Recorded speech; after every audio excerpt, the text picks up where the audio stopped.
देखिए, पाकिस्तान के नागरिक मेरे पास आ रहे हैं नागरिकता के लिए। नहीं, मैं चुनाव की गलती नहीं मानता, क्योंकि आप अभी जो एसआईआर की प्रक्रिया जारी है राजस्थान में, मुझे परिवार को मिलना था। वैसे दुख के हिसाब से तो है ही है, क्योंकि वो ऐसी घटना हुई है जो कल्पना से बाहर है। परंतु कोई ऐसे परिवार हैं जिनके पास शिक्षा का अभाव और आगे जो कागजी कार्रवाई होती है ऐसे दुर्घटना के बाद, चाहे वो मुआवजे की बात हो, चाहे वो परिजनों को संभालने वाली बात हो, तो मुझे वो उनसे कंफर्म करना था, उनसे पूछताछ, इसलिए पूछताछ करनी थी कि उनके पास जो डॉक्यूमेंटेशन हुआ है, कागजी कार्रवाई हुई है, वो सही दिशा में है। कहीं कमी पेशी हो तो प्रशासन से, पंचायत से, जहाँ भी हो उनका सहयोग कर सके। वो जानकारी भी उनसे लेनी थी। संभव तो पहुँचाना ही है, लेकिन जानकारी मेन डॉक्यूमेंट के बारे में। अभी इतना समय बीता है, आप अभी को इतना समय है और आगे आप अभी से मंडप बना रहे हो, ये तो कोई हो ही नहीं सकता ऐसे। सर, राहुल गांधी के हरियाणा चुनाव को लेकर हाइड्रोजन बम के बारे में क्या कहना? वोटर लिस्ट को लेकर जी, मैंने सुना था कि किसके, राजीव गांधी के नाम से ड्राइवर लाइसेंस बना था बिहार में कई वर्ष पहले, या दिल्ली में बना था। तो अब ये इसमें अगर कोई नागरिक बदमाशी करता है, किसी और की फ़ोटो लगा देता है और फिर उसको उस नाम से बनाते हैं कागज़, तो बदमाशी है ना। वो साजिश भी हो सकती है कि सरकार को दोषी बनाने के लिए। सर, उन्होंने दावा किया कि 25 लाख वोटर्स पर जीता। अगर इतनी बड़ी गिनती करी है तो मैं समझता हूँ कि ये बहुत बड़ी उपलब्धि है कि वो ऐसी गिनती कर सके। कहीं ना कहीं गलती सर चुनाव आयोग की मानते हैं या? नहीं, मैं चुनाव आयोग की गलती नहीं मानता, क्योंकि आप अभी जो एसआईआर की प्रक्रिया जारी है राजस्थान में, चुनाव आयोग के आदेश हैं, लेकिन करने वाले कौन है? हम ही तो है ना। हमारे बीएलओ तो हमारे हैं ना। बीएलओ बनाएगा लिस्ट, बीएलओ के साथ बीएलए होंगे जो हमारे पार्टी के एजेंट हैं, चाहे मुख्य दल कोई भी हो, उनके एजेंट उनके साथ नियुक्त होते हैं, वही मिलकर बनाते हैं ना वोटर लिस्ट। वोटर लिस्ट में एक आदमी का फोटो 20 बार आना, वो तो कमी है। अगर किसी ने बताया नहीं होगा, क्योंकि ऐसा कोई सॉफ्टवेयर नहीं है जो फोटो को 2 बार निकाल सके ना। सर, आप किसी पार्टी को टिकट अप्लाई नहीं करते? किसी पार्टी नेताओं की बात करें या उनको टिकट अप्लाई नहीं करते? करनी चाहिए क्या? आप मैं तो व्यक्तिगत किसी से रखता ही नहीं हूँ। जो करें उनके लिए क्या संदेश रहेगा? मैं तो पहले भी कहा था, सब व्यक्ति अपने विवेक से, अपने ईमान से काम करते हैं। मैं मेरे विवेक से, मेरे ईमान से काम करता हूँ। उनके बारे में अगर मैं टिप्पणी करूँगा तो वही मेरा ही बुरा लगेगा। मानव सिंह ऐसे नेता है जो कांग्रेस कहते हैं, मुसलमानों के जो कांग्रेस है वो भी आपके यहाँ आ रहे हैं और भाजपा वाले भी आपके यहाँ आ रहे हैं मिलने के लिए, चाहे फरियाद लेकर। देखिए, पाकिस्तान के नागरिक मेरे पास आ रहे हैं नागरिकता के लिए, तो भारत का नागरिक कोई भी हो, हिंदू हो, मुसलमान हो, उसके लिए तो मैं हूँ ही, हमेशा उपलब्ध हूँ। तो बिहार के बाद जैसे वो एसआईआर की प्रक्रिया जारी है, और जहाँ मुझे जानकारी है 7 फरवरी तक इसको समाप्ति का दिन है। उसके बाद ही वो चुनाव हो सकेंगे, क्योंकि एक बार वो वोटर लिस्ट पुनः सुचारू रूप से बने, उसके बाद भी अच्छे चुनाव हो सकते हैं और वो हो जाएंगे इस समय। सर, जैसलमेर में इतना बड़ा सड़क हादसा हो गया, एक भी अधिकारी पर सरकार ने कार्रवाई नहीं की। कार्रवाई करी है, जैसे जहाँ जिस अधिकारियों ने उस बस का रजिस्ट्रेशन करा, उसको एनओसी दी, और शायद चित्तौड़गढ़ में उसका रजिस्ट्रेशन हुआ था, तो उन्होंने किस विवेक से ऐसी बस को एनओसी दी और उसको रजिस्ट्रेशन कराया और फिटनेस सर्टिफिकेट दिया, तो उनका ईमान ही जानता है। प्रदेश में भाजपा सरकार है और किसानों के लिए हमेशा संवेदनशील रही है, और जैसलमेर में अवैध खाद की पैकिंग है वो चेंज की जा रही थी, जो नकली खाद है वो डीपी में पैकिंग करके बेचा जा रहा था। जब ये आलू का मामला जैसलमेर में, तो किसानों के साथ इस तरह से जो होता है, तो अवैध खाद बेचने वाला कौन है और बनाने वाला कौन है? वो किसान ही है या सरकार है? वो तो समस्या तो हमारे समाज में ही है ना। हम हर चीज़ के लिए सरकार को क्यों दोषी माने, जब बीमारी हमारे यहाँ से होती है। जैसलमेर में बिजली घोटाला शायद सुनने में अजीब है। जैसलमेर में ऐसे किसानों को जो अवैध ट्रांसफार्मर दिए गए, अवैध कनेक्शन दिए गए, जिसके एवज में साल के 1.5 से 2 लाख रुपए वसूले जाते हैं। अब मामला सोशल मीडिया में लगातार बढ़ा है। सोशल मीडिया में आने से कोई फ़र्क नहीं पड़ता। सोशल मीडिया हमेशा कोई सच बात करता नहीं है। जब तक मामला दर्ज नहीं हो और प्रशासन के पास नहीं हो, पुलिस के पास नहीं हो, उसकी जांच नहीं हो, मैं उस पर विश्वास भी नहीं करूँगा। जांच कौन करेगा? पुलिस करेगी। आप मामला दर्ज औरंग करो। को लेकर लंबा प्रोटेस्ट चला, उसके बाद में अब तक आप औरंग को लेकर कितने गंभीर है, कहाँ तक आपकी वार्ता है? जैसलमेर के लोग ये सोच रहे हैं कि मानवेंद्र सिंह जी है वो अगर इस मामले में अगर इन्वॉल्व करे तो कहीं ना कहीं जो औरंग प्रेमी है तो उनकी मांगे सरकार मान सकती है।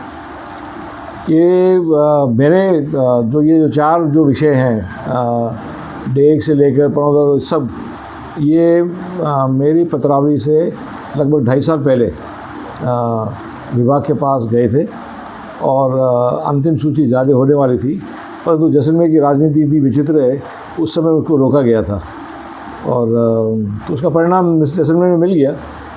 मुझे विश्वास है कि ये हो जाएंगे। सर, जैसलमेर का एक गांव है पारेवर, जहाँ पर चारों तरफ से सीमेंट की फैक्ट्रियाँ हैं। जब हम वहाँ धरातलपुर गए तो लोगों की बड़ी माड़ी परिस्थिति है, लोग बड़े दुखी है सर। लोग दुखी हैं, या तो रोज़गार के कारण दुखी हैं कि उनको रोज़गार नहीं मिल रहा, और फैक्ट्री वाले आमतौर पर टेक्निकल लोगों को लेते हैं, और कुछ तो अपनी भी गलतियां हैं कि हम चाहते हैं कि क्योंकि मैं कुछ भी शिक्षित हूँ नहीं हूँ, मुझे प्राथमिकता दी जाए। उसमें अनुशासन की भी आवश्यकता है। जब हम अनुशासन रखेंगे तो आगे जाकर बढ़ेगा मामला। सर, जैसलमेर की बात की जाए तो भाखड़ा नागर जो प्रोजेक्ट था वो बीते काफ़ी टाइम से अटका हुआ है, लेकिन अभी तक वो शुरू नहीं हुआ है। आपके क्या प्रयास रहेंगे उसके लिए? शुरू तो हुआ है, इसी से तो पानी आया है नहर में। नहर का पानी कहाँ से आ रहा है? भाखड़ा से आ रहा है ना। सर, किसान तो अभी भी जो है पानी के लिए तरस रहे हैं। किसान, जब आप पानी चोरी करेंगे गंगानगर में और अन्य ज़िलों में, तो फिर वो अपने यहाँ कैसे पहुँचेगा? जब तक चोरी करने वाला भी तो हम ही है ना। हम उसको रोकेंगे जब जाकर पानी यहाँ पहुँचेगा। सर, बात की जाए जैसलमेर, अभी जो है पूरे जो राजस्थान में जो है SIR चल रहा है चुनाव को लेकर के, 2002 की मतगणना के अनुसार जो है लोगों को तय होगा कि वो मतदान कर पाएंगे। ऐसे में आपको नहीं लगता है कि कहीं कहीं पाक विस्थापित जो है, जो बाद में आए हैं, वो अपना वोट जो है हक खो देंगे?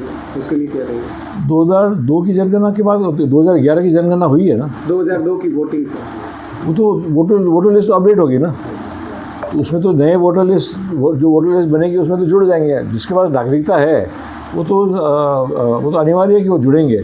अगर किसी पाक नागरिक के पास वोट का अधिकार नहीं है तो उसका कारण वही है कि अभी नागरिकता उनको मिली नहीं पूरी तरह से। कहीं ना कहीं कागजी कार्रवाई में कमी रही है, क्योंकि कई जगह ऐसे है कि आप 18-20 साल से भारत में हैं परंतु अभी तक उनको नागरिकता नहीं मिली। किसी को 7 वर्ष में मिल जाती है, जो नियम अनुसार 7 वर्ष में होना चाहिए। तो ये कोई कहीं ना कहीं कमी है, कागजी कार्रवाई की कमी है, या किसी की लापरवाही, अधिकारी की लापरवाही भी हो सकती है। इसी इस पर अभी चर्चा चल रही है, रूपरेखा बन रही है, फाइनल हुआ नहीं है, लेकिन यात्रा ज़रूर होगी, इस पर तो निश्चिंत है। और जैसे उसका नामकरण हुआ है सरहद समृद्धि यात्रा, सरहद अपना जो सरहद है, अपना बॉर्डर एरिया है, हम बॉर्डर के ज़िले पे रहने वाले हैं, तो अपने जो बॉर्डर के गांव हैं, बॉर्डर के समाज है, जो वहाँ जनता रहती है, उनको मुख्य धारा से जोड़ना कि यदि कोई वहाँ योजनाएं नहीं पहुँची है, कोई स्कीम नहीं पहुँची है, कोई सूचना नहीं पहुँची विकास के हिसाब से, और आगे जो उनको संभालना, कई समय से बॉर्डर के कुछ गांव हैं जो मैं गया नहीं हूँ, वैसे तो सभी पंचायतें देखी है, लेकिन कई समय से मैंने देखी नहीं है, कई गांव नहीं देखे हैं, उनसे संपर्क हुआ नहीं है, तो उनको दोबारा संपर्क करना और इस मुख्य धारा से, मुख्य विचार से जोड़ने के लिए है। सर, क्या कहेंगे अगर बात की जाए सरहदी जिले जैसलमेर की, तो जैसलमेर में जो है कई गांव ऐसे हैं जिसमें DNP के कारण जो है उन गांवों में आवागमन तक जो है बंद हो गया है। वन विभाग के द्वारा जो है वहां जो है तारबंदी कर दी गई है, जिससे कहीं हटार वाला जो क्षेत्र है, ऐसे में देखा जाए लोगों को आवागमन में काफ़ी कठिनाइयों का सामना करना पड़ रहा है। इसके लिए क्या प्रयास रहेगा? देखिए, उसमें समस्या DNP की भी है और समस्या बॉर्डर की भी है। तो कई जगह बॉर्डर के कारण पाबंदी भी, आवागमन की पाबंदी भी रखनी पड़ती है, क्योंकि अब आज तो नहीं, लेकिन एक समय तस्करी इतनी ज़्यादा होती थी, तो वो नियम अभी लागू है। परंतु जो भी प्रत्येक जो केस है, जो भी गांव का विषय है, उस पर चर्चा होनी चाहिए, उस पर डिस्कस होना चाहिए, और प्रशासन से या विभाग से जो भी छूट दिलानी है वो तो होनी चाहिए, लेकिन वो डिस्कस करके, क्योंकि आगे जाकर उसका परिणाम क्या होगा, छूट देने से देश को हानि नहीं होनी चाहिए। अंत में जो है विधानसभा चुनाव होने वाले हो रहे हैं, क्या कहेंगे भाजपा कितनी मजबूत है? हाँ, भाजपा मजबूत है। आज मेरी बात हुई थी वहाँ कार्यकर्ताओं से, मुझे फ़ोन आए थे को मैं रिपोर्ट ले रहा था, तो विश्वास है कि जिस प्रकार प्रचार का संचालन हुआ है, मुझे विश्वास है कि उसका परिणाम भी अच्छा होगा। कांग्रेस का कहना है कि विकास के जो भाजपा के दावे थे वो फैलते और इस बार अंता का जो चुनाव है वो कांग्रेस के समर्थन में है। वो तो कल पोलिंग से पता चल जाएगा, जो एग्ज़िट पोल होगा जब वोट देने के बाद। मुझे जो विश्वास है, जिस प्रकार नरेश मीणा और कांग्रेस के बीच में जो तू मैं हो रही है और आपस में जो नुकसान पहुंचा रहे हैं, मुझे विश्वास है कि भाजपा वहाँ एक संगठित रूप से चुनाव लड़ रही है और आगे निकलेगी। सर, गत दिनों एक भाजपा नेता स्वरूप सिंह खारा का बयान अदरक को लेकर वायरल हो रहा है। उसमें कहा जा रहा है कि कांग्रेस के लोग अदरक पहनकर किस दिशा में जा रहे हैं। आप अदरक के बारे में क्या कहना चाहोगे? अजरक एक सिंध प्रांत, सिंध संस्कृति की एक निशानी है, उससे कोई धर्म का लेना देना नहीं। और विशेषकर बलूचिस्तान और सिंध में जो कोई जानकारी रखते हैं, वहाँ जो अलगाववाद की भावना है वो अजरक और सिंधी टोपी के द्वारा रखी जाती है, क्योंकि वो सिंधी और बलूचिस्तान के लोग पाकिस्तान के ख़िलाफ़ हैं और वो अपनी अजरक को, चाहे वो हिंदू हों, चाहे वो मुसलमान हो, चाहे कुछ भी हो, वो अजरक को इसलिए पहन कर रखते हैं, इसलिए उसका प्रकाशन करते हैं, प्रचार करते हैं, क्योंकि वो एक निशानी है सिंधी राष्ट्रीयता की। और जो सिंधी राष्ट्रीयता की भावना है वो भारत से जुड़ी हुई है।